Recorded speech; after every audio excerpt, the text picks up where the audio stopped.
എത്ര പറഞ്ഞാലും കൊതി മാറാത്ത, എത്ര പറഞ്ഞാലും വിസ്മയനീയത നിറഞ്ഞ ഒരു വിഷയമാണ് ആരാധനാക്രമം. അത് പല രീതികളിലുള്ള ആരാധനാക്രമത്തെ നമ്മൾ പഠിക്കുകയും ആ പല രീതികളിലുള്ള ആരാധനാക്രമങ്ങളിൽ നമ്മൾ പങ്കെടുക്കുക ചെയ്യുകയാണെങ്കിൽ അത് വളരെ നല്ലതാണ്. പ്രത്യേകിച്ച് ഇന്നത്തെ കാലഘട്ടത്തിൽ ലൈവായിട്ട് നമുക്ക് കാണാൻ സാധിക്കുന്നുണ്ട്. എന്നിരുന്നാലും നമ്മൾ യഥാർത്ഥമായിട്ട് പങ്കെടുക്കാൻ സാധിക്കുന്നിടത്ത് നമ്മൾ 3 രീതിയിലും ആരാധനാക്രമങ്ങൾ പങ്കെടുക്കുന്നത് നല്ലതാണ്. ഞാൻ 3 രീതി കൂടാണ്ട് 4ാമത്തെ ഒരു രീതിയിലും ഇവിടെ പങ്കെടുക്കാറുണ്ട്. ബൈസെൻറ്റൈൻ റീത്ത് എന്ന് പറയും. അത് ബൈസെൻറ്റൈൻ റീത്ത് നമ്മുടെ മലങ്കര കുർബാനയേക്കാൾ കുറച്ചുകൂടി വിശദമായിട്ടുള്ളത്. ഇത് കത്തോലിക്ക സഭയുടെ തന്നെയുള്ള റീത്താണ് ബൈസെൻറ്റൈൻ കാത്തലിക്, അതുപോലെ തന്നെ ഉക്രൈനിയൻ കാത്തലിക്, ഇങ്ങനെ ഒരുപാട് റീത്തുകളുണ്ട്. അപ്പോൾ ആ റീത്തുകളിലെ ആരാധനകളെക്കുറിച്ച് നമ്മൾ പഠിക്കണം. നമ്മൾക്ക് ആരാധനാക്രമങ്ങളിലുള്ള സംശയങ്ങളും ബഹുമാനമില്ലായ്മയും എല്ലാം അതിനെക്കുറിച്ച് അറിയാത്തത് കൊണ്ടാണ്. ശരിക്കും നമ്മൾ അതിനെ അറിഞ്ഞു കഴിഞ്ഞാലുണ്ടാകുന്ന ആനന്ദം, എന്നോട് ക്ഷമിക്കണം, ഞാനൊരിക്കൽ എൻ്റെ ഒരു സുഹൃത്തായ വൈദികൻ എനിക്കൊരു കത്തെഴുതി. അപ്പോൾ പഴയ കാലത്ത് എല്ലാം കത്തിലൂടെയാണല്ലോ. അപ്പോൾ ആ കത്തിൽ എഴുതിയിരിക്കുന്നതാണ്, അദ്ദേഹത്തിൻ്റെ മൂത്ത സഹോദരൻ കത്ത് എഴുതിയത് പറയാണ്, എൻ്റെ നിജ, നീ കാലം അത്രയും ഒരു വൈദികനായിട്ട് എന്നോട് ഇതൊക്കെ ഒന്ന് പറയാഞ്ഞത് എന്താ? ഞാൻ ഈ ഇടയ്ക്ക് ഇങ്ങനെ ഒരു തോമസ് പോൾ എന്ന് പറഞ്ഞൊരു ബ്രദറുണ്ട്, അദ്ദേഹത്തിൻ്റെ ഒരു ധ്യാനം കൂടി. അതിൽ അദ്ദേഹം വിശുദ്ധ കുർബാനയെക്കുറിച്ച് വിസ്തരിച്ച് പറഞ്ഞപ്പോഴാണ് എനിക്ക് മനസ്സിലായ, ദൈവമേ, എനിക്കിപ്പോൾ 60 വയസ്സായി. ഈ 60 വയസ്സ് വരെ ഞാൻ ഈ വിശുദ്ധ കുർബാന വെറും കാണാൻ വേണ്ടി അവിടെ പോയി നിന്നു എന്നല്ലാതെ അതിൽ ഇത്രയധികം കാര്യങ്ങളുണ്ട് എന്നുള്ളത് ഇപ്പോഴാണല്ലോ എനിക്ക് മനസ്സിലായത്. എന്നിട്ട് അതിനകത്ത് കുറേ കാര്യങ്ങളൊക്കെ അദ്ദേഹം വർണ്ണിച്ചിരിക്കുന്നതായിട്ട്, അപ്പോൾ അതിനെ പ്രതി എനിക്ക് നന്ദി പറഞ്ഞുകൊണ്ട് അദ്ദേഹം എഴുതുകയായിരുന്നു. നമ്മളെ പരിചയമുള്ള പല അച്ഛന്മാരും എന്നോട് പറയും, തോമസ് പോളേയും, ബ്രദറെ, ഞാൻ എല്ലാ ദിവസവും ബ്രദറിനെ കുർബാനയിൽ ഓർക്കാറുണ്ട്. എന്താണ് അച്ചോ? അതേ, ഞാൻ അന്ന് സെമിനാരിയിൽ പഠിച്ചിരുന്നപ്പോൾ ബ്രദർ അന്ന് ഞങ്ങൾ ധ്യാനിപ്പിച്ചപ്പോൾ ആ കുർബാനയെക്കുറിച്ച് ഇങ്ങനെ വിശദീകരിച്ചിട്ട് നമ്മളവിടെ റാസ കുർബാന അർപ്പിച്ചില്ലേ, അതെൻ്റെ ജീവിതത്തിൽ ഒരിക്കലും മറക്കാൻ പറ്റില്ല. എല്ലാ ദിവസവും ഞാൻ അത് കുർബാനയിൽ ഓർക്കും. അപ്പോൾ ഞാൻ പറഞ്ഞു വന്നത്, ഒരിക്കൽ നമ്മൾ ആ പൂർണ്ണ അനുഭവത്തോടെ ഒരിക്കൽ ബലിയർപ്പിച്ചാൽ അത് നിത്യതയിലേക്ക് നമ്മളെ കൊണ്ടുവന്നു കഴിഞ്ഞിരിക്കുന്നു.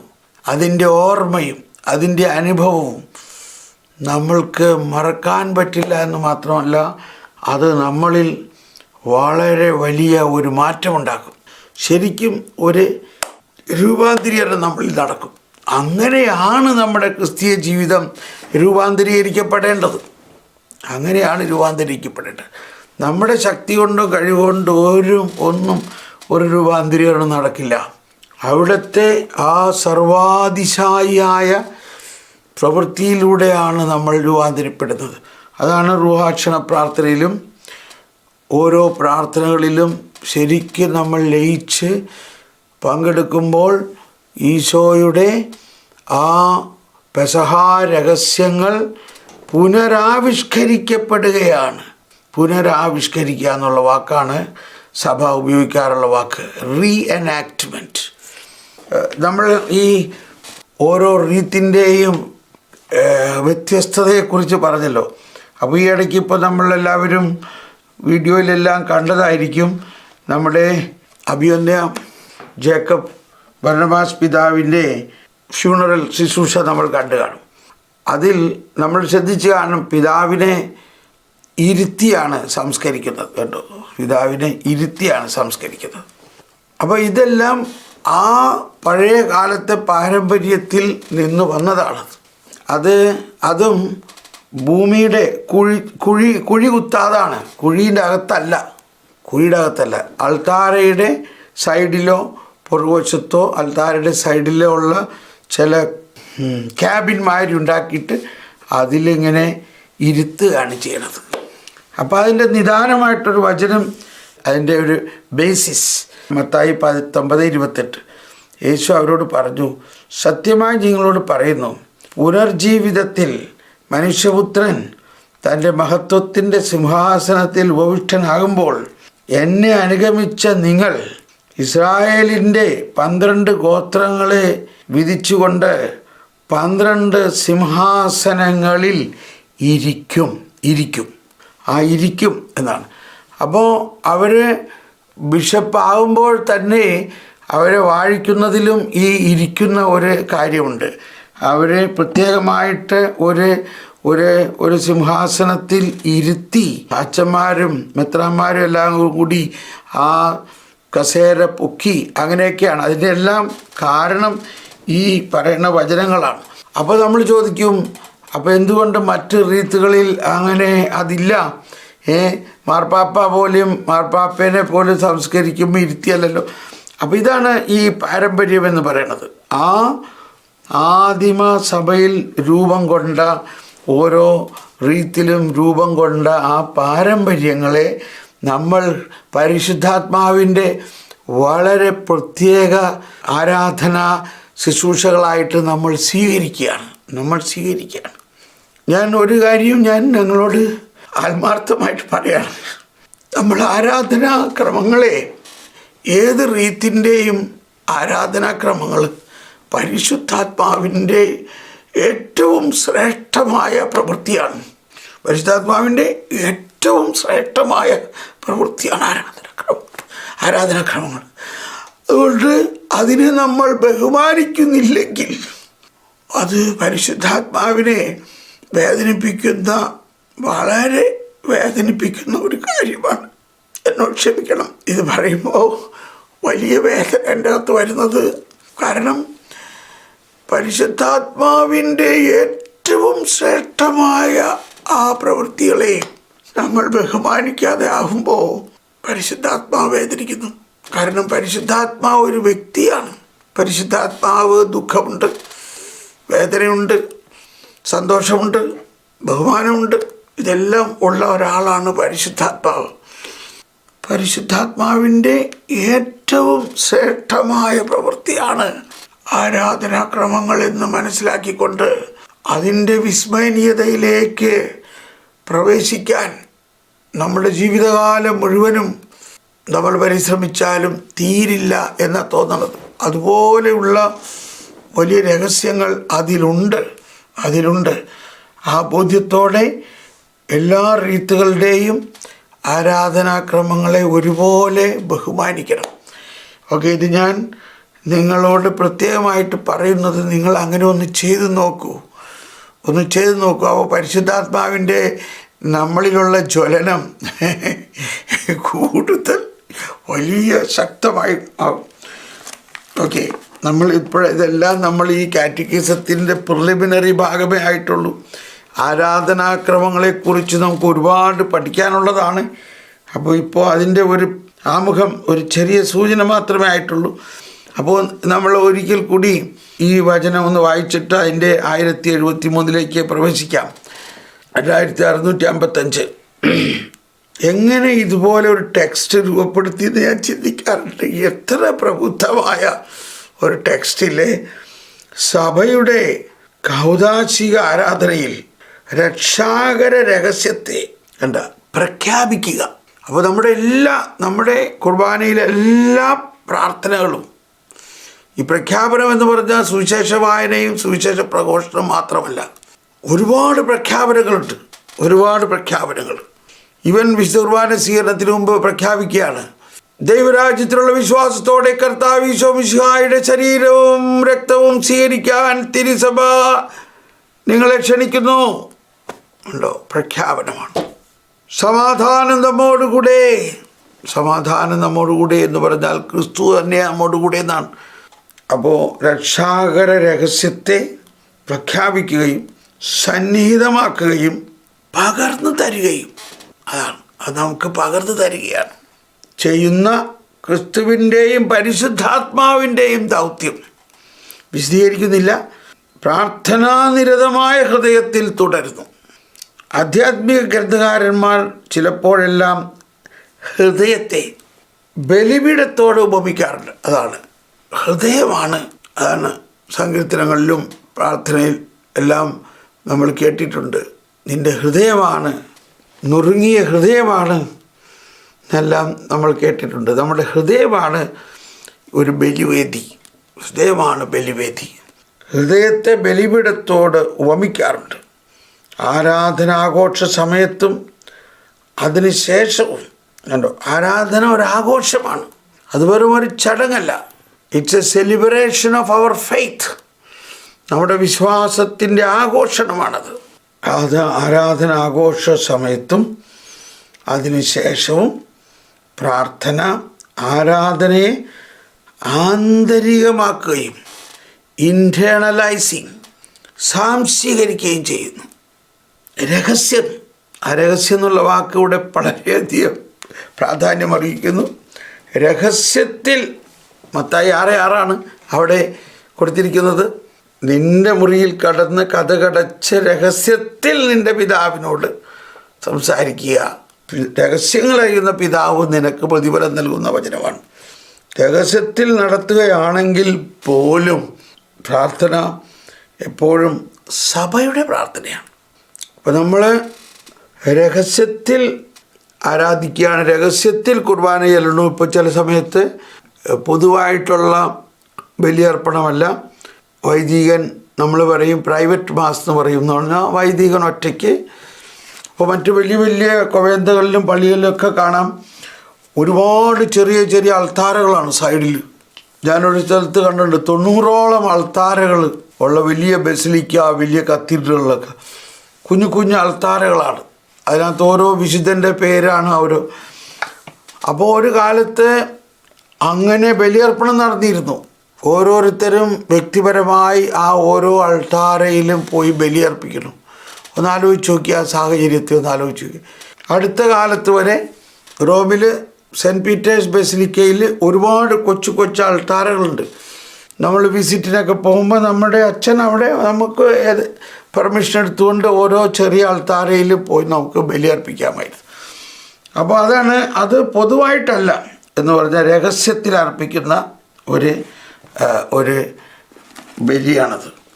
എങ്കിൽ പോലും സഭയുടെ പ്രാർത്ഥനയാണ്. അത് പരിശുദ്ധ ത്രിത്വമായുള്ള സംസർഗമാണ്. ഇനി ഇതിൻ്റെ മാർജിനൽ പാരഗ്രാഫിൽ എഴുതിയിരിക്കുന്ന 368 ഖണ്ഡിക ഹൃദയത്തെക്കുറിച്ചാണ്. 368 അത് വായിച്ചിട്ട് നമ്മൾ മറ്റേതിലേക്ക് പോകാം. സഭയുടെ ആധ്യാത്മിക പാരമ്പര്യം ഹൃദയത്തിന് പ്രാധാന്യം കൽപ്പിക്കുന്നു. ഒരിക്കലൊരു സഹോദരി പറഞ്ഞു, അതെങ്ങനെയാ നിൻ്റെ മുറിയിൽ കടന്ന് കതകടച്ച് പറഞ്ഞാൽ അത് ഹൃദയമാകണേ? അത് കൃത്യമായിട്ട് എഴുതിയേക്കല്ലേ, നിൻ്റെ മുറി, ആ മുറിയിൽ കടന്ന് കതകടയ്ക്കാൻ. അതിൻ്റെ അർത്ഥം നമ്മുടെ വീട്ടിൽ ഒരു മുറി ഉണ്ടാകണം. അപ്പോൾ അതിനു മുമ്പ് പറഞ്ഞേക്കണത് ഫരിസേയർ വഴിയിലൊക്കെ നിന്ന് പറയണതിനെതിരായിട്ടല്ലേ ഈശോ പഠിപ്പിച്ചത്. കാരണം അപ്പോൾ ആ പറയുന്ന വ്യക്തിക്ക് അപ്പോഴും ആ ഹൃദയം എന്നുള്ളൊരു ആശയത്തെ ഉൾക്കൊള്ളാൻ പറ്റുന്നില്ല. ഇവിടെയാണ് പലരും പറയാറുള്ളത് ഏറ്റവും വലിയ ഡിസ്റ്റൻസ് തലയും ഹൃദയവും തമ്മിലുള്ള ഡിസ്റ്റൻസാണ്. നമ്മുടെ ബുദ്ധി കൊണ്ട് ഈ പ്രാർത്ഥനകളെ പ്രാർത്ഥിക്കുകയല്ല വേണ്ടത്. നമ്മുടെ ബുദ്ധിയിൽ അവിടെ എഴുതിയേക്കണ വാക്ക് മനസ്സിലായി, ഉള്ളിൽ കടന്ന് കതകടച്ച് പ്രാർത്ഥിക്കുക. ഓക്കെ, അപ്പോൾ അത് ബുദ്ധിയാണ്, നമ്മുടെ മനസ്സാണ്. എന്നാൽ സഭയുടെ ആധ്യാത്മിക പാരമ്പര്യം ഹൃദയത്തിന് പ്രാധാന്യം കൽപ്പിക്കുന്നു. വിശുദ്ധ ഗ്രന്ഥ ഭാഷയിൽ ഹൃദയം ഒരുവൻ്റെ ഉണ്മയുടെ ആഴങ്ങളെ, അഗാധ തലങ്ങളെ സൂചിപ്പിക്കുന്നു. ഇവിടെയാണ് ദൈവത്തിന് വേണ്ടിയോ ദൈവത്തിനെതിരായോ വ്യക്തി തീരുമാനമെടുക്കുന്നത്. അതാണ്. അപ്പോൾ അത് നമ്മൾ പല പ്രാവശ്യം ചിന്തിച്ചതാണ്. മനസാക്ഷി, യുക്തി, മനസാക്ഷി, ഇങ്ങനെയൊക്കെയുള്ള കാര്യങ്ങൾ. അപ്പോൾ ഹൃദയം പ്രധാന ഭാഗമാണ്. അതുകൊണ്ടാണ് ഹൃദയം ശുദ്ധീകരിക്കുക. നിങ്ങളുടെ ഹൃദയം ഉന്നതങ്ങളിലേക്ക് ഉയരട്ടെ. നമ്മുടെ ഹൃദയത്തിൽ ഹൃദയവിശുദ്ധീകരണം. ആ ഹൃദയം ദൈവത്തിൽ നിന്ന് അകന്നിരിക്കാം. ഹൃദയത്തിൽ വേറെ ചിന്തകളുണ്ടായിരിക്കാം. നമ്മൾ കുർബാനയ്ക്ക് പോയി, കുർബാന അർപ്പിക്കാൻ പോയി, പക്ഷെ നമ്മുടെ ഹൃദയത്തിൽ വേറെ പല കാര്യങ്ങളുമാണെങ്കിൽ കുർബാന അർപ്പണത്തിന് യാതൊരു അനുഭവമോ അല്ലെങ്കിൽ ഒന്നുണ്ട്. അതുകൊണ്ടാണ് പല സന്ദർഭങ്ങളിൽ കുർബാനയിൽ തന്നെ ഹൃദയത്തിനെ നമ്മളിലേക്ക് അനുതാപത്തിലൂടെ ഉയർത്തുന്നതിനുള്ള, ഇപ്പോൾ ലത്തീൻ കുർബാനയിൽ ആദ്യം തന്നെ അങ്ങനെ ഒരു അനുതാപ ശുശ്രൂഷയുണ്ട്. എന്നാൽ സുറിയാനി കുർബാനയിൽ വിശുദ്ധ കുർബാന സ്വീകരണത്തിന് മുൻപായിട്ടാണ് അങ്ങനെ ഒരു അനുതാപ ശുശ്രൂഷ. അതായത് നമ്മുടെ ഹൃദയത്തിൽ മനസാക്ഷി വെടിപ്പാക്കിക്കൊണ്ട്, ഹൃദയം നിർമ്മലമാക്കിക്കൊണ്ടും എല്ലാം. അപ്പോൾ കുർബാനയിൽ തന്നെ അങ്ങനെ ഒരു ശുശ്രൂഷയുണ്ട്. നമ്മുടെ ഹൃദയത്തെ ഓരോ ദിവസവും വിശുദ്ധീകരിക്കുന്നതിനും ആ ഹൃദയത്തെ വിശുദ്ധീകരിക്കുന്നതിൻ്റെ കാര്യമായിട്ടാണ് ഈശോ അന്ത്യത്താഴം ബലി അർപ്പിക്കുന്നതിന് മുൻപ് ഈശോ തൻ്റെ പുറങ്കുപ്പായം അഴിച്ചു മാറ്റി കച്ചയുടുത്തുകൊണ്ട് അവരുടെ കാൽക്കൽ ഇരുന്നു ഒരു അടിമയെ പോലെ കാല് കഴുകാൻ തുടങ്ങി. ബെനഡിക്റ്റ് മാർപ്പാപ്പയുടെ ഒരു അപ്പസ്തോലിക പ്രബോധനമാണ് സ്നേഹത്തിൻ്റെ കൂദാശ, സാക്രമെൻ്റ് ഓഫ് ലവ്, വിശുദ്ധ കുർബാനയെക്കുറിച്ചുള്ള. അത് വിശുദ്ധ കുർബാന ആകുന്നു ക്രിസ്തീയ ജീവൻ്റെയും പ്രേക്ഷിത പ്രവർത്തനത്തിൻ്റെയും ഉറവിടവും ഉച്ചകോടിയും എന്ന ഒരു ബിഷപ്പ് സിനഡ് ഉണ്ടായിരുന്നു. ഒരു സിനഡ്, പിതാക്കന്മാരുടെ മെത്രാന്മാരുടെ synod. Eucharist is the source of Christian life and mission. അത് കഴിഞ്ഞിട്ട് ഇറക്കിയ ഒരു അപ്പസ്തോലിക പ്രബോധനമാണ് സാക്രമെൻ്റ് ഓഫ് ലവ്, സ്നേഹത്തിൻ്റെ കൂദാശയാണ്. അപ്പോൾ അതിൽ പറഞ്ഞിരിക്കുന്ന ഒരു കാര്യം, ഓരോ വിശുദ്ധ ബലിയിലും ഈശോ നമ്മുടെ കാലുകൾ കഴുകാൻ കുമ്പിട്ട് ഒരു അടിമയെ പോലെ വരുന്നു നമ്മളെ വിശുദ്ധീകരണത്തിനായിട്ട്. അതാണ്. അപ്പോൾ ഈശോ എല്ലാ വിശുദ്ധ കൂദാശകളിലും നമ്മുടെ ഹൃദയ ശുദ്ധീകരണത്തെയാണ് ലക്ഷ്യം വയ്ക്കുന്നത്. അതിനുവേണ്ടി ഈശോ എന്ത് ചെയ്യുന്നു? ഒരു അടിമയെ പോലെ ഇന്നും താഴ്ന്ന് നമ്മുടെ ഹൃദയം വിശുദ്ധീകരിക്കാൻ വരുന്നു. ഞാൻ ധ്യാനങ്ങളൊക്കെ നടത്തുമ്പോൾ ഞാൻ അവിടെ നിന്നുകൊണ്ട് പൊതുവായിട്ടല്ലെങ്കിൽ ഇപ്പോൾ POCയിലാണെങ്കിൽ ഞാൻ ആ സമയത്ത് വൈദികൻ്റെ കൈ കഴുകുന്നതിന് ഞാൻ ആ ശുശ്രൂഷയിൽ പങ്കാളിയാവും. കാരണം അൽമായന് അൾത്താരയിൽ ചെയ്യാവുന്ന ഒരു ശുശ്രൂഷയാണത്. കുർബാന അർപ്പിക്കുന്ന വൈദികൻ്റെ കയ്യിൽ വെള്ളമൊഴിച്ചു കൊടുത്ത് അത് കഴുകാൻ സഹായിച്ച് അത് തുടയ്ക്കുക. അത് ചുമ്മാ കൈ കഴുകുകയല്ല എന്ന് ഞാൻ പൂർണ്ണമായിട്ട് മനസ്സിലാക്കിക്കൊണ്ടാണ് ചെയ്യുന്നത്. അത് ആ വിശുദ്ധ കുർബാനയിലൂടെ ലോകം മുഴുവനുമുള്ള മനുഷ്യരുടെ ഹൃദയ വിശുദ്ധീകരണമാണ് അവിടെ നടത്തുന്നത്. ആ വികാരം ഉൾക്കൊണ്ടുകൊണ്ടാണ് ഞാനത് ചെയ്യുന്നത്. അപ്പോൾ നമ്മൾ കുർബാന അർപ്പിക്കുന്ന സമയത്ത് അവിടെ അൾത്താരയിൽ വേറെ ആരും സഹായിക്കാനില്ലെങ്കിൽ നമ്മൾ അതിനു വേണ്ടി സഹായിക്കാൻ ചെല്ലുന്നത് വളരെ വളരെ വളരെ ആവശ്യമായിട്ടൊരു കാര്യമാണ്. അത് അൽമായർക്ക് തന്നിരിക്കുന്ന ഒരു ശുശ്രൂഷയാണത്. അതുകൊണ്ട് നിങ്ങൾ ഇനി അങ്ങനെയുള്ള അവസരങ്ങൾ കിട്ടുമ്പോൾ പാഴാക്കരുത്. കാരണം വെറും കൈ കഴുകുകയല്ല അവിടെ നമ്മൾ ചെയ്യണത്. അപ്പോൾ അത് മനസ്സിലായി കഴിയുമ്പോൾ പിന്നെ നമ്മൾ ആ ചാൻസ് ഒരിക്കലും നഷ്ടപ്പെടുത്തില്ല. അതുകൊണ്ട് ഞാൻ നിങ്ങളോടൊക്കെ അഭ്യർത്ഥിക്കുകയാണ്, നമ്മളുടെ ഇടവക പള്ളിയിലോ എവിടെയും കുർബാന ചെല്ലുമ്പോൾ അൾത്താര ശുശ്രൂഷയ്ക്ക് ആളില്ലെങ്കിൽ നമ്മൾ അതിനുള്ള ചാൻസ് മേടിക്കാം. Okay, thank you.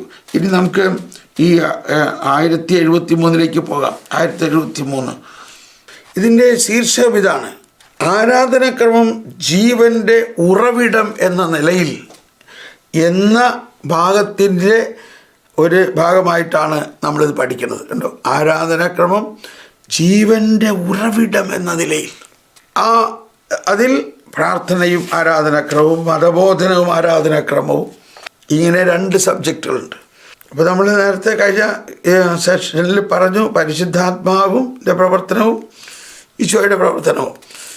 പരിശുദ്ധാത്മാവിൽ പിതാവിനോട് പ്രാർത്ഥിക്കുന്ന ക്രിസ്തുവിൻ്റെ പ്രാർത്ഥനയിലുള്ള, അപ്പോൾ അതാണ് ക്രിസ്തു എന്ത് ചെയ്യുമ്പോഴും അത് പരിശുദ്ധാത്മാവിനോട് കൂടിയാണ്. ഒരിക്കലും ക്രിസ്തു ഒറ്റയ്ക്ക് ഒന്നും ചെയ്യുന്നില്ല. ക്രിസ്തുവിൻ്റെ ജീവിതം ഉത്ഭവം മുതൽ എല്ലാം പരിശുദ്ധാത്മാവും ആയിട്ട് സഹകരിച്ചാണ് പോകുന്നത്. അതുകൊണ്ടാണ് നമ്മൾ പല പ്രാവശ്യം പറഞ്ഞു, ദൈവപിതാവ് സൃഷ്ടി കർമ്മം നടത്തുന്നത് പിതാവിൻ്റെ 2 കരങ്ങൾ ഉപയോഗിച്ചുകൊണ്ടാണ്. പിതാവിൻ്റെ രണ്ട് കരങ്ങൾ എന്തെല്ലാമാണ്? വലതുകരം ഈശോയും ഇടതുകരം പരിശുദ്ധാത്മാവുമാണ്. വലതുകരം ഈശോയും ഇടതുകരം പരിശുദ്ധാത്മാവാണ്.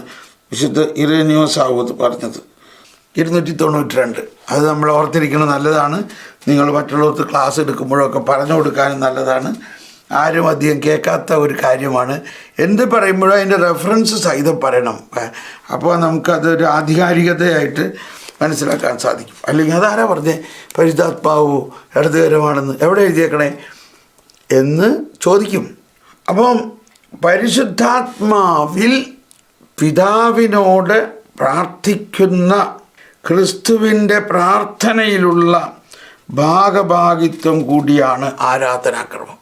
അപ്പം ആരാധനാക്രമം എന്ന് പറഞ്ഞാൽ ഈശോയുടെ മനുഷ്യാവതാരത്തോടൊപ്പം തന്നെ മനുഷ്യവംശം മുഴുവനും ഈശോയുടെ ശരീരത്തിൽ ഒന്നാണ് എന്ന് നമ്മൾ മനസ്സിലാക്കണം. 432 മനുഷ്യാവതാരത്തെക്കുറിച്ചുള്ള പ്രബോധനത്തിൽ അവിടെ പറയുന്നുണ്ട്. അതിൻ്റെ നടുവിൽ മനുഷ്യാവതാരത്തിലൂടെ യേശു തന്നെ സർവ മനുഷ്യരുമായി ഐക്യപ്പെടുത്തിയിരിക്കുന്നു. കണ്ടോ, സർവ മനുഷ്യരുമായി.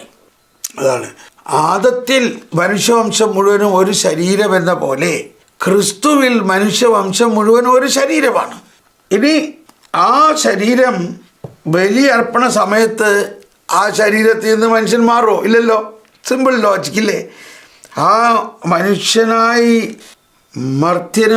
മർത്യനായ അമർത്യമായ ആത്മാവോടും മർത്യമായ ശരീരത്തോടും കൂടി സ്ത്രീയിൽ നിന്ന് ജാതനായ ആ മനുഷ്യ ശരീരത്തിൽ മനുഷ്യവംശം മുഴുവനും അടങ്ങിയിരിക്കുന്നു.